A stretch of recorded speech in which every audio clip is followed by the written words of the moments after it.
जय हिंद साथियों। बिहार पुलिस सिपाही की परीक्षा वीडियो में हिस्ट्री और ज्योग्राफी से लगभग 80 से 90 प्रश्नों का फटाफट से हम लोग रिवाइज करेंगे। तो साथियों, आज का सेशन आप लोगों के लिए काफ़ी ज़्यादा महत्वपूर्ण रहेगा, इसलिए आप सभी पूरा सेशन को ध्यानपूर्वक देखें। और आज के सेट में आप लोग कितने प्रश्न सही कर पाते हैं, सेशन के लास्ट में आपको कमेंट करके अपना अपना स्कोर ज़रूर बताना है। तो साथियों, सेशन का पहला क्वेश्चन है, पूर्ण स्वराज्य का प्रस्ताव कब पारित हुआ था? 1925 में, 1929 में, 1932 में या फिर डी 1934 में। अगर आपको इन सेट में किसी भी प्रश्न का आंसर पता है तो आप सभी को नीचे लाइव चैट में अपना अपना आंसर बताते चलना है। तो यहाँ पे देखिए, पूर्ण स्वराज्य की बात करें तो इसका जो प्रस्ताव है ये पारित हुआ था 1929 के कांग्रेस के लाहौर अधिवेशन में। और उस लाहौर अधिवेशन की अध्यक्षता किसने किया था? तो पंडित जवाहरलाल नेहरू ने। तो यहाँ पर बी ऑप्शन आपका सही जवाब है, याद रखिएगा 1929 में। दूसरा क्वेश्चन है, बनारस हिंदू विश्वविद्यालय जिसको शॉर्ट में BHU से लिखा जाता है, इसकी स्थापना कब हुआ था और किसने किया था? तो यहाँ पर हम लोग जल्दी जल्दी से सभी प्रश्नों का रिवीजन करेंगे, इसलिए आपको ज़्यादा समय नहीं देंगे। तो बनारस हिंदू विश्वविद्यालय की बात करें तो इसकी स्थापना 1916 में किया गया था। किसने किया था? तो पंडित मदन मोहन मालवीय ने। नाम भी आपको ध्यान रखना है। 1924 में क्या हुआ था? तो बेलगांव अधिवेशन आपको याद होगा, जिसकी अध्यक्षता महात्मा गांधी ने किया था। चलिए आगे देखिए, पाकिस्तान शब्द का जन्मदाता कौन है? अब देखिए, यहाँ पर कुछ बच्चे कमेंट करके बताएंगे कि सर एग्ज़ाम में इतना सिंपल क्वेश्चन नहीं पूछा जाता है। तो देखिए, मैं आपको बता देता हूँ, एग्ज़ाम में सभी क्वेश्चन हार्ड नहीं पूछा जाता है। 20 से 25 क्वेश्चन ऐसे भी होते हैं जो कि बहुत ही सिंपल होता है, और आप लोग क्या करते हैं, पढ़कर नहीं जाते हैं, फिर कन्फ्यूजन में आपसे गलती होता है। तो उसी कन्फ्यूजन को दूर करने के लिए आज हम लोग इन सभी प्रश्नों का रिविज़न करेंगे, इसलिए पूरा सेशन को देखना है। तो पाकिस्तान शब्द का जन्मदाता कौन है? तो याद रखिएगा चौधरी रहमत अली। यहाँ पर बी ऑप्शन आपका सही जवाब है। आप लोगों ने खुद ही देखा होगा, 1 अक्टूबर के एग्जाम में 20 से 25 क्वेश्चन ऐसे थे जो कि बहुत ही सिंपल थे, जैसे कि पाटलिपुत्र की स्थापना किसने किया था, वायुमंडल में ऑक्सीजन की मात्रा कितनी है, ये सभी नॉर्मल क्वेश्चन है। आधुनिक भारत का प्रथम राष्ट्र कवि किसे कहा जाता है? चलिए आंसर बताएंगे। आधुनिक भारत का प्रथम राष्ट्र कवि किसे कहा जाता है? अब देखिए, इसी चौथे नंबर प्रश्न की बात करें तो यहाँ पर भी कुछ बच्चे आंसर गलत बताएंगे। आप लोग कमेंट में देखिएगा लाइव चैट में कौन कौन गलत बता रहा है। तो यहाँ पे देखिए, मॉडर्न इंडिया का बताना है। तो आधुनिक भारत का प्रथम राष्ट्र कवि जो है ये हेनरी विवियन डेरिजियो को कहा जाता है। तो आप लोग खुद ही लाइव चैट में देखिए कितने बच्चों ने डी ऑप्शन दिया है। तो यहाँ पर डी ऑप्शन याद रखिएगा, आधुनिक भारत का प्रथम राष्ट्र कवि किसे कहा जाता है? तो हेनरी विवियन डेरिजियो को। आप लोग कमेंट करके थोड़ा सा बता दीजिए कि रामधारी सिंह दिनकर का जन्म कहाँ पर हुआ था। चलिए, रविन्द्रनाथ टैगोर की बात करें तो 1913 में साहित्य के क्षेत्र में इनको नोबेल पुरस्कार दिया गया था। आगे देखिए, कांग्रेस की प्रथम महिला अध्यक्ष कौन बनी थी? बहुत ही सिंपल क्वेश्चन है, एग्जाम में ये भी पूछा गया था कि भारतीय राष्ट्रीय कांग्रेस का जो प्रथम अधिवेशन हुआ था किसकी अध्यक्षता में? तो हमने आपको हजारों बार बताया था, बहुत ही सिंपल है, लेकिन कुछ बच्चों ने गलत आंसर करके आया है। तो याद रखिएगा WC बनर्जी, प्रथम अध्यक्षता किया था WC बनर्जी ने। यहाँ पे प्रथम महिला अध्यक्ष पूछा गया है, तो याद रखिएगा एनी बेसेंट। अब यहाँ से प्रश्न बन सकता है कि एनी बेसेंट ने कब किया था? तो याद रखिएगा 1917 के कलकत्ता अधिवेशन में। और प्रथम भारतीय महिला अध्यक्ष पूछे तो आपका आंसर होगा सरोजनी नायडू। इन्होंने 1925 के कानपुर अधिवेशन की अध्यक्षता की थी। सारे फैक्टों को आपको ध्यान में रखना है। सबसे कम उम्र में कांग्रेस के अध्यक्ष कौन बने? चलिए 6 के लिए आंसर कीजिए। और आपको ये प्रश्न ज़्यादा ही आसान लग रहा है तो जितने भी आज प्रश्न आपको कराएंगे आपका फुल में फुल स्कोर होना चाहिए, यानी कि आज लगभग 86 प्रश्नों को कवर कराने वाले हैं। तो 86 में आपका कम से कम 80 से 85 प्रश्न हर हाल में सही होने चाहिए, तभी मानेंगे कि आपको ये प्रश्न सिंपल लग रहा है। तो सबसे कम उम्र में कांग्रेस के अध्यक्ष कौन बने थे? चलिए बिल्कुल सही आंसर बता रहे हैं, मौलाना अबुल कलाम आज़ाद। ये कांग्रेस के अध्यक्ष बने थे सबसे कम उम्र में, याद रखिएगा। चलिए आगे बढ़ते हैं। गेटवे ऑफ इंडिया का निर्माण कब किया गया था? और देखिए अब ज़्यादा समय नहीं बचा हुआ एग्जाम में, इसलिए ज़्यादा प्रश्नों का डिस्कस नहीं करेंगे, सिर्फ हम लोग फटाफट रिवीजन करेंगे। और हो सकता है कल हम लोग साइंस के प्रश्नों का भी रिवीजन कर लेंगे। तो गेटवे ऑफ इंडिया का निर्माण ये कब किया गया? तो याद रखिएगा 1911 में। और 1911 में आपको याद होगा भारत की जो राजधानी है वो दिल्ली लाने की घोषणा हुई थी, और 1912 में भारत की राजधानी दिल्ली को बनाया गया था। 1913 में गदर पार्टी की स्थापना किसने किया था? किलो 1913 में गदर पार्टी की स्थापना किसने किया था? चलिए 8 के लिए फटाफट से आंसर कीजिए आप सभी। 1913 में गदर पार्टी की स्थापना किसने किया था? तो यहाँ पर 8वें प्रश्न का आंसर ऑप्शन ए हो जाएगा, लाला हरदयाल ने, याद रखिएगा। गांधी जी दक्षिण अफ्रीका कब गए थे? चलिए 9 के लिए आंसर कीजिए, गांधी जी दक्षिण अफ्रीका कब गए थे? तो बहुत ही सिंपल क्वेश्चन है, लेकिन आपको याद रखना है 1893 में महात्मा गांधी जी अफ्रीका गए थे, और दक्षिण अफ्रीका से भारत कब लौटे थे? तो 9 जनवरी 1915 को। और इसीलिए 9 जनवरी को प्रत्येक वर्ष प्रवासी भारतीय दिवस मनाया जाता है। इंडिया गेट की स्थापना कब किया गया? चलिए 10 के लिए आंसर कीजिए, इंडिया गेट की स्थापना कब किया गया? तो आंसर याद कर लेना है, 1921 में इंडिया गेट की स्थापना होती है, 1921 में। कामागाटा मारू क्या है? चलिए 11 के लिए आंसर कीजिए आप सभी। और जिसने सेशन को लाइक नहीं किया है फटाफट से आप सभी सेशन को भी साथ में लाइक करते चलें। तो कामागाटा मारू ये क्या है? तो याद रखिएगा एक जहाज है। कांग्रेस के प्रथम अध्यक्ष कौन थे? यही प्रश्न पूछा गया था एग्जाम में 1 अक्टूबर को, कांग्रेस का प्रथम अध्यक्ष। तो बहुत ही सिंपल है, WC बनर्जी। और इसका प्रथम अधिवेशन जो हुआ था 1885 में हुआ था। कहाँ पर? तो बम्बई में, जिसकी अध्यक्षता WC बनर्जी ने किया था। A.O. ह्यूम कौन थे? तो कांग्रेस की स्थापना इन्होंने ही किया था 1885 में। चलिए आगे बढ़ते हैं। सर्वेंट ऑफ इंडिया सोसाइटी, देखिए ये प्रश्न भी पूछा गया था एग्जाम में। तो इसकी स्थापना गोपाल कृष्ण गोखले ने कब किया था? ये सभी प्रश्न बहुत ही सिंपल है, लेकिन फिर भी बच्चे एग्जाम में कन्फ्यूजन के कारण आंसर गलत कर देते हैं। तो सर्वेंट ऑफ इंडिया सोसाइटी इसकी स्थापना किसने किया था? तो गोपाल कृष्ण गोखले, जो कि महात्मा गांधी के राजनीतिक गुरु थे। कब किया था? तो याद कर लीजिए 1905 में। 1920 में क्या हुआ था? तो असहयोग आंदोलन की शुरुआत हुई थी। 1930 में सविनय अवज्ञा आंदोलन। भारत में थियोसॉफिकल सोसाइटी का मुख्यालय कहाँ पर स्थापित किया गया? तो देखिए भारत में थियोसॉफिकल सोसाइटी का जो मुख्यालय है ये कहाँ पर स्थापित किया गया? तो इसका सही जवाब होगा अडियार। ऑप्शन आपको दिखाते हैं यहाँ पे। चलिए यहाँ पर देख सकते हैं डी ऑप्शन में दिया गया है, अडियार में। बिना ताज का बादशाह किसे कहा जाता है? चलिए 15 के लिए आंसर कीजिए। और PDF की बात करें तो इसका PDF आपको टेलीग्राम पर मिल जाएगा। टेलीग्राम का लिंक इसी वीडियो के नीचे डिस्क्रिप्शन बॉक्स में दिया गया है। तो साथियों बिना ताज का बादशाह किसे कहा जाता है? तो 15 का आंसर यहाँ पे हो जाएगा सुरेंद्र नाथ बनर्जी को। अच्छा, बाल गंगाधर तिलक को भारतीय अशांति का जनक किसने कहा था? वैलेंटाइन चिरोल ने। भारतीय राष्ट्रीय कांग्रेस के प्रथम अधिवेशन में कितने सदस्यों ने भाग लिया था?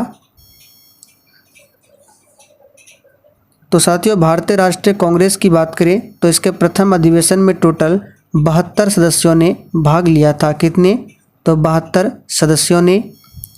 किसका नारा था कि खून के बदले खून लेंगे?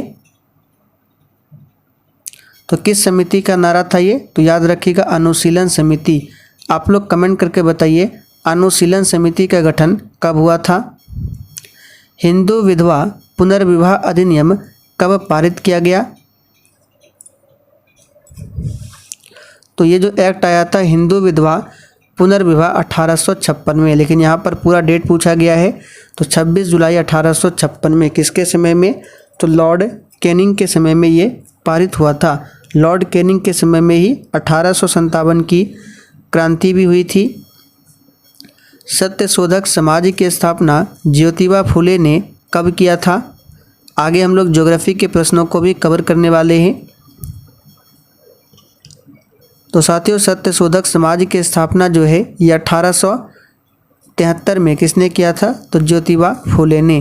तो यहाँ पर सी ऑप्शन आपका सही जवाब है। और 1867 में प्रार्थना समाज की स्थापना किया गया था आत्माराम पांडुरंग ने। 1875 में आर्य समाज की स्थापना की थी स्वामी दयानंद सरस्वती ने। दादा भाई नौरोजी ने प्रथम बार स्वराज की मांग कब किया था? चलिए 20 के लिए फटाफट से आंसर कीजिए। और आज हम लोगों ने करंट अफेयर्स के महत्वपूर्ण प्रश्नों का भी रिवीजन किया है सुबह 10 बजे। तो दादा भाई नौरोजी, जिनको भारत का वृद्ध पुरुष कहा जाता है, इन्होंने प्रथम बार स्वराज की मांग कब की थी? तो याद रखिएगा 1906 में। 1906 में ही मुस्लिम लीग की स्थापना हुई थी। 1905 में बंगाल का विभाजन हुआ था। दयानंद सरस्वती ने शुद्धि आंदोलन कब चलाया था? तो यहाँ पर 21 का आंसर है 1882 में दयानंद सरस्वती ने शुद्धि आंदोलन चलाया था और इन्होंने ही नारा दिया था वेदों की ओर लौटो का। चलिए आगे देखिए, 1867 में प्रार्थना समाज की स्थापना किसने किया था? तो अभी हमने आपको थोड़ी देर पहले बताया था प्रार्थना समाज जिसकी स्थापना कब हुई थी? 1867 में किसने किया था? तो आत्माराम पांडुरंग ने। यहाँ पर सी ऑप्शन आपका सही जवाब है। आप लोग कमेंट करके बताइए राजा राम मोहन राय को राजा की उपाधि किसने दिया था? चलिए आगे देखिए, पहली बार कांग्रेस का विभाजन कब हुआ था? तो जब हमने कांग्रेस का अधिवेशन पढ़ाया था आपको तभी बताया था कि पहली बार जो कांग्रेस का विभाजन हुआ था सूरत अधिवेशन 1907 में। तो ध्यान रखना है, इसका आंसर हो जाएगा सूरत अधिवेशन। खुदीराम बोस को फांसी कब दिया गया? चलिए 24 के लिए आंसर कीजिए फटाफट से। तो यहाँ पर इसका आंसर हो जाएगा 11 अगस्त 1908 को खुदीराम बोस को फांसी दिया गया था। 11 अगस्त 1908 को। नेक्स्ट है, कांग्रेस के प्रथम अंग्रेज अध्यक्ष कौन बने थे? तो बहुत ही सिंपल है, जॉर्ज यूले कांग्रेस के प्रथम अध्यक्ष बने थे। मुस्लिम अध्यक्ष पूछे तो बदरुद्दीन तैयब जी थे। कांग्रेस का 27वां अधिवेशन, इसे हमने बताया था आपको बिहार स्पेशल क्लास में कि 1912 में हुआ था, लेकिन कहाँ पर हुआ था? तो कांग्रेस का 27वां अधिवेशन 1912 में हुआ था पटना में, पटना के बांकीपुर में। याद रखिएगा कौन सा अधिवेशन था? तो 27वां। और बिहार में कांग्रेस का दूसरा अधिवेशन कब हुआ था? तो 1922 में हुआ था। कहाँ पर? तो गया में। इसे भी ध्यान रखना है। कांग्रेस के प्रथम मुस्लिम अध्यक्ष कौन थे? तो अभी हमने आपको बताया बदरुद्दीन तैयब जी, जो कि ऑप्शन यहाँ पे देख लेते हैं। चलिए ऑप्शन सी में दिया गया है, तो इसका आंसर हो जाएगा सी ऑप्शन। चलिए आगे देखिए, जेल में भूख हड़ताल के कारण मृत्यु हो गई थी। तो जेल में भूख हड़ताल के कारण किसकी मृत्यु हुई थी? तो 28 का यहाँ पे आंसर हो जाएगा सी ऑप्शन, जतीन दास की। स्वराज हमारा जन्मसिद्ध अधिकार है और मैं इसे लेकर रहूँगा, किसने कहा था? तो यहाँ पर 29 का आंसर हो जाएगा डी ऑप्शन, बाल गंगाधर तिलक। राम प्रसाद बिस्मिल को फांसी किस जेल में दी गई थी? चलिए 30 के लिए फटाफट से आंसर कीजिए। राम प्रसाद बिस्मिल को फांसी किस जेल में दिया गया था? तो याद रखिएगा गोरखपुर जेल में। कब? तो 19 दिसंबर 1927 को। भारतीय राष्ट्रीय कांग्रेस का इतिहास किसने लिखा? तो ये लिखा पट्टाभी सीतारमैया ने। यहाँ पर पहला ऑप्शन सही है। थियोसॉफिकल सोसाइटी की स्थापना 1975 में कहाँ पर किया गया था? तो डेट सहित आपको याद रखना है। थियोसॉफिकल सोसाइटी की स्थापना कब? तो 1975 में। और कहाँ पर किया गया था? तो याद रखिएगा न्यूयॉर्क में। यहाँ पर डी ऑप्शन आपका सही जवाब है। लंदन की बात करें तो लंदन किस नदी के किनारे बसा हुआ है? टेम्स। और न्यूयॉर्क जो है यह हडसन नदी के किनारे बसा हुआ है। फ्रांस की राजधानी पेरिस है। भारतीय राष्ट्रीय कांग्रेस की स्थापना कब हुई थी? तो ये बहुत ही सिंपल है, 1885 में बम्बई में। याद रखिएगा इसका सही जवाब है पहला ऑप्शन। सरफरोशी की तमन्ना गीत को किसने लिखा? यहाँ पर देखिए गीत पूछा गया है ना कि नारा। तो सरफरोशी की तमन्ना इस गीत को किसने लिखा है? तो राम प्रसाद बिस्मिल ने। बाल गंगाधर तिलक को भारतीय अशांति का जनक किसने कहा था? तो अभी हमने ऊपर ही बताया था किसने कहा था, वैलेंटाइन चिरोल। विंस्टन चर्चिल नहीं होगा, यहाँ पर बी होगा। पाकिस्तान के प्रथम प्रधानमंत्री कौन बना? चलिए 36 के लिए आंसर कीजिए। पाकिस्तान के प्रथम प्रधानमंत्री कौन थे? तो 36 का आंसर हो जाएगा यहाँ पे सी ऑप्शन, लियाकत अली। भारतीय क्रांति की माँ किसे कहा जाता है? तो ये भी सिंपल है, भीकाजी रुस्तम कामा को भारतीय क्रांति की माँ कहा जाता है। यह किसने कहा था कि नेहरू एक राष्ट्रभक्त है जबकि जिन्ना एक राजनीतिज्ञ है? तो ये कहा था किसने? मोहम्मद इकबाल ने। यहाँ पर पहला ऑप्शन आपका सही जवाब है, मोहम्मद इकबाल। और जितने भी प्रश्न आपके सही हो रहे हैं आप लोग कॉपी में लिखते चलिए, फिर सेशन के लास्ट में आपको कमेंट करके अपना अपना स्कोर बताना है। स्वदेशी आंदोलन की घोषणा कब किया गया? तो पूरा डेट बताना है। 7 अगस्त 1905 को स्वदेशी आंदोलन की घोषणा की गई थी। हर्मिट ऑफ शिमला किसे कहा जाता है? तो AOU को याद रखिएगा, हर्मिट ऑफ शिमला कहा जाता है। अब चलिए यहाँ से हम लोग ज्योग्राफी के प्रश्नों को कवर करेंगे जो कि 1 नंबर से स्टार्ट है। अभी हमने 40 क्वेश्चन हिस्ट्री से कवर किया। तो देखिए ज्योग्राफी में पहला क्वेश्चन है, वह अक्रिय गैस जो वायुमंडल में नहीं पाया जाता है कौन सा है? तो काफ़ी बार हमने आपको बताया है वह है रेडॉन, जो कि वायुमंडल में नहीं होता है। बाकी आर्गन की बात करें तो सबसे अधिक मात्रा में यही आर्गन होता है जो कि अक्रिय गैस है, 0.93%। और सबसे अधिक गैस में पूछे तो नाइट्रोजन है, लेकिन अक्रिय गैस में आर्गन सबसे अधिक है। बाल्टिक सागर एवं उत्तरी सागर को जोड़ती है।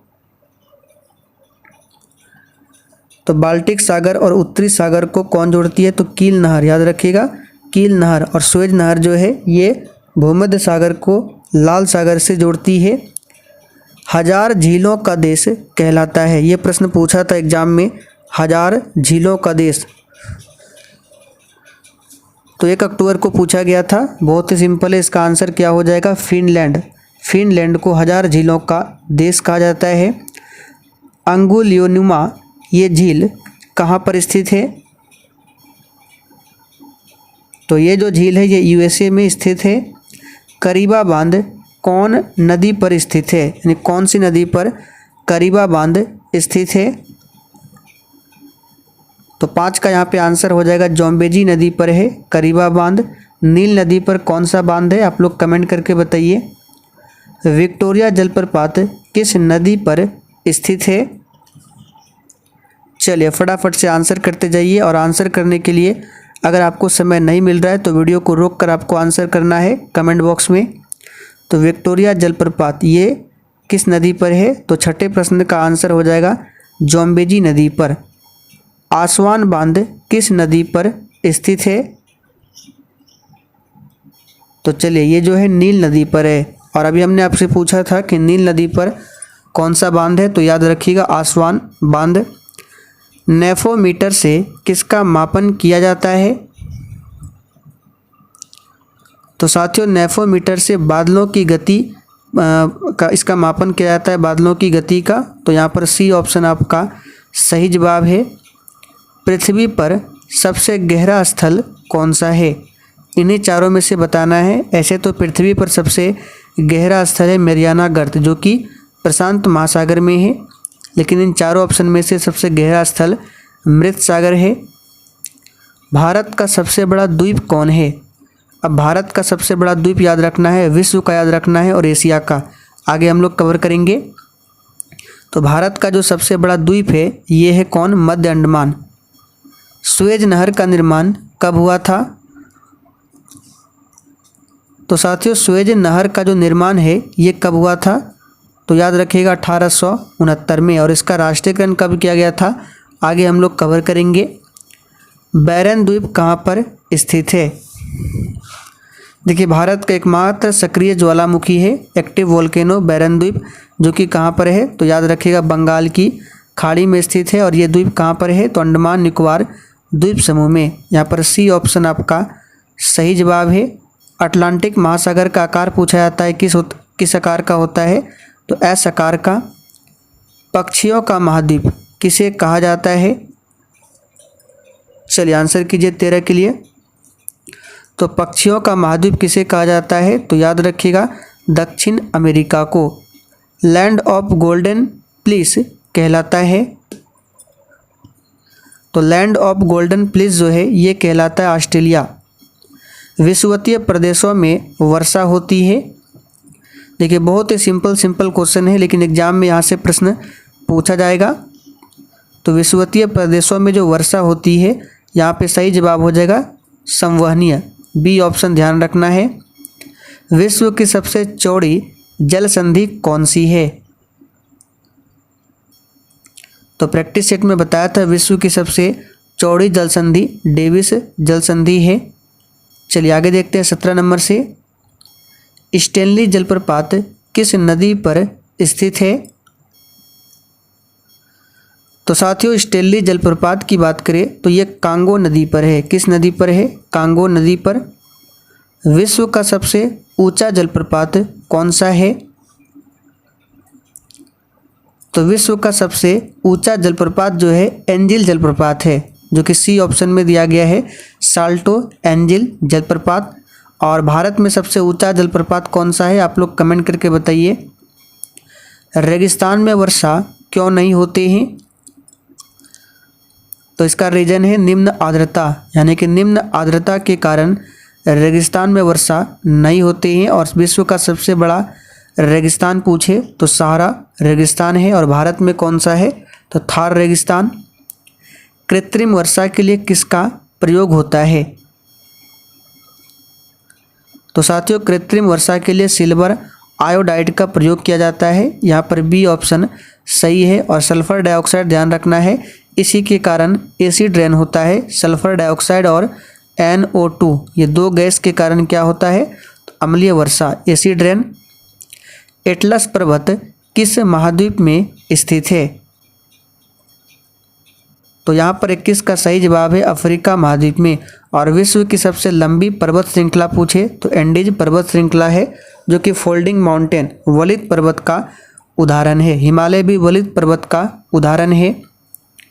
विश्व का सबसे बड़ा महाद्वीप कौन सा है? चलिए आंसर कीजिए, विश्व का सबसे बड़ा महाद्वीप कौन सा है? तो ये तो बहुत ही सिंपल है, इसका सही जवाब हो जाएगा एशिया। और मानव का घर भी एशिया महाद्वीप को कहा जाता है। भविष्य का महाद्वीप किसे कहा जाता है? स्टैटिक जीके का क्वेश्चन है और यहाँ से प्रश्न बन सकता है।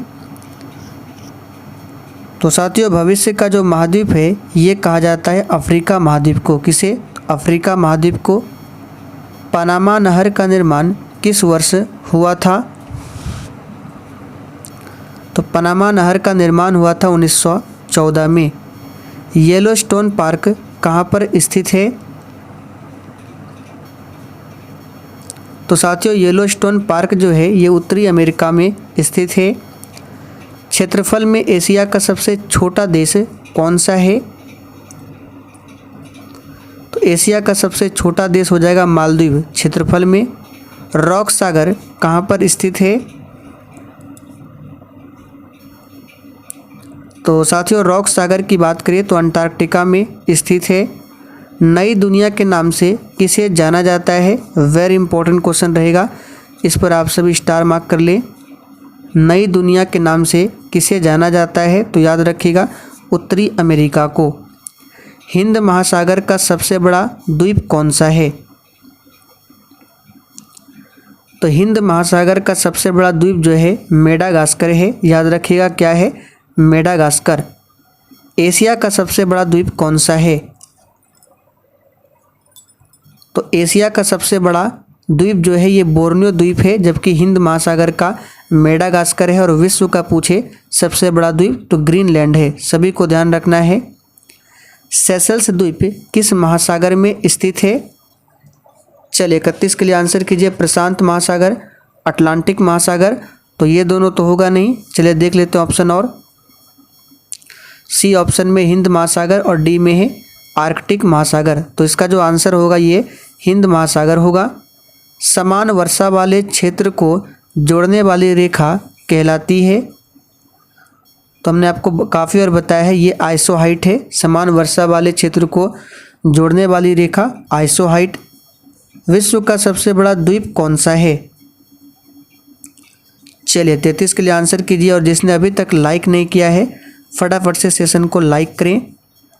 तो विश्व का सबसे बड़ा द्वीप अभी हमने आपको बताया था ग्रीनलैंड हो जाएगा। मेडागास्कर क्या है? तो हिंद महासागर में मेडागास्कर है। और एशिया का सबसे बड़ा पूछे तो बोर्नियो।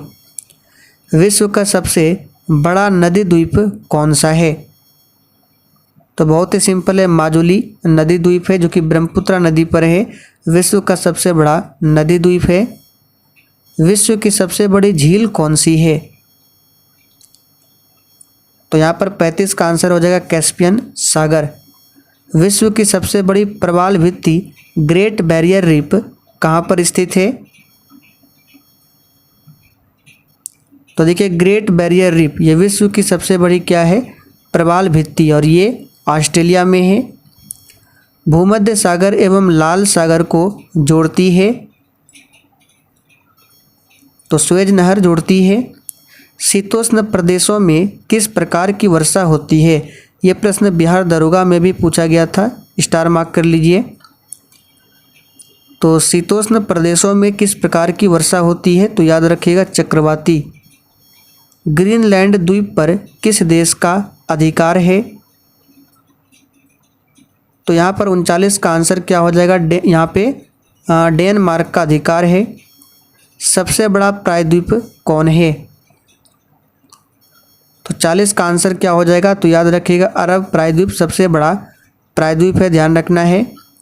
भूमध्य सागर की कुंजी कहलाता है? तो साथियों भूमध्य सागर की कुंजी जो है जिब्राल्टर संधि कहलाता है, याद रखिएगा। हिंद महासागर एवं लाल सागर को कौन जोड़ती है?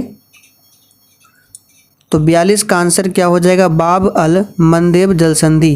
ये हिंद महासागर एवं लाल सागर को जोड़ती है। केप वर्डे द्वीप कहाँ पर स्थित है? तो साथियों अटलांटिक महासागर में केप वर्डे द्वीप है। श्वेत महाद्वीप किसे कहा जाता है? तो श्वेत महाद्वीप कहा जाता है अंटार्कटिका को। आप लोग कमेंट करके बताइए अंध महाद्वीप किसे कहा जाता है?